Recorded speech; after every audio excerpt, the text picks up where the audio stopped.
ঘূৰি ঘূৰি আপুনি তাকেই কৰি আহিছে, ঘূৰি ঘূৰি আপুনি তাকেই কৰি আহিছে। হেৰি এইফালে আহক, এইফালে আহক, আহক বুলি কৈছো নহয়, এইফালে আহক।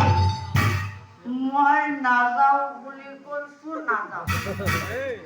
মই নাযাওঁ বুলি কৈছো, নাযাওঁ। আৰু কোন, আৰু কোন? পঢ়ক মাইকী মানুহবিলাক সেইটো নিজৰ গিৰিকটো অলপ ধুনীয়া হলেই কাৰোবাৰ বোৱাৰী জোকাই, কাৰোবাৰ ছোৱালী জোকাই। আৰু কোন? মই খাব পাৰো, মই খাব পাৰো। দহটোৰ মত নিজৰ পকেটৰ পইচা লগাইছো। নে কি কয় বন্ধু? আজি কাতি মহীয়া নাম বুলি বছৰৰ পৰা বছৰলৈকে বন্ধুক লগ পাইছো, আৰু আজি অলপ ফূৰ্তি ফাৰ্তা কৰিলো, তাতে কি আহে যায়? এই বেছি পেক পেক কৰি থাকিবি, বেছি পেক পেক কৰি থাকিবি, কিবা খং উঠিব, কিবা খং উঠিব।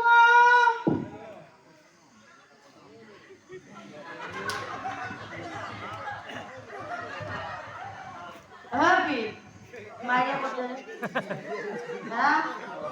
নাপাওঁ আৰু পিছত দিবি চাচো হাঁহি গৈছে। আজি ঘৰত দুটা মায়ে যে লগ লাগি নামচা পাইছে আজি ঘৰত কিবা খং উঠিব।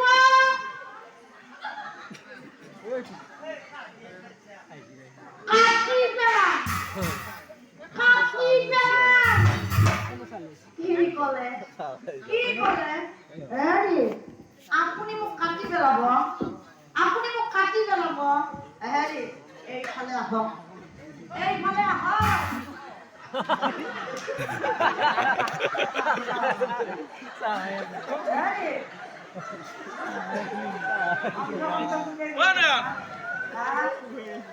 মানুহ চাই দম দিব লাগে, এইফালে আহক। চাহ লৈ যাক, কাটক বুলি কৈছো নহয়, কাটক।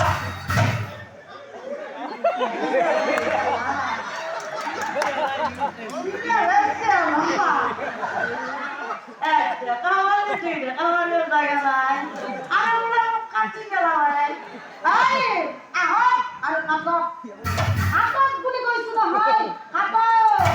আহানি দৰটা মিকানত ধৰি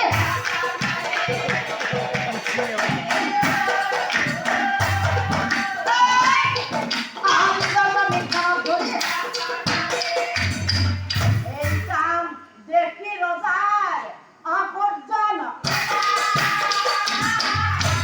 পুত্ৰ বোৱাৰীক মাতি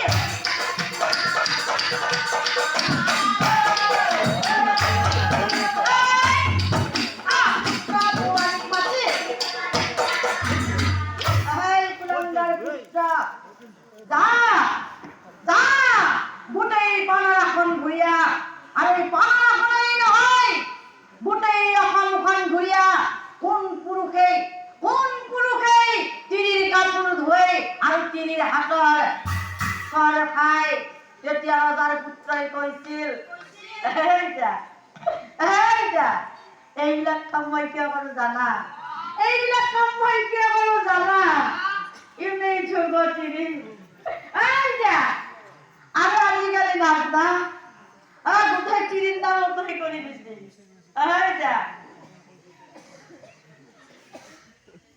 ৰেচন কাৰ্ডৰ পৰা হাগা লেষ্ট্ৰিঙত খেলি গোটেই তিৰিৰ নামতেই কৰি দিছে। গতিকে পিতা তাৰ কথা শুনবাই লাগব। আৰু পিতা এটা কথা হয়, আজিকালি যিবিলাক অমৃত বৃক্ষ আন্দোলনে 10,000 টকা কৰি দিয়ে।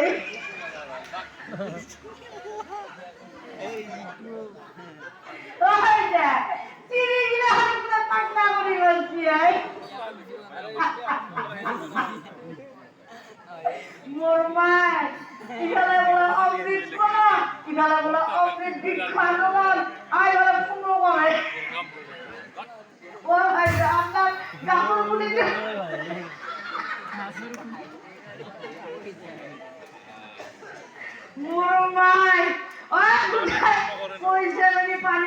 বললো কিনেই জরস লাগে কিনেই জরস লাগে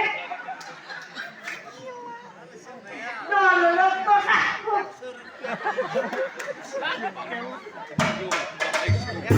গতিকে পিঠা আর কথা শুনতেই লাগবো আর কোন পিঠা আমার তাই কষ্ট পাবো আপনি ময়ে করবো যাই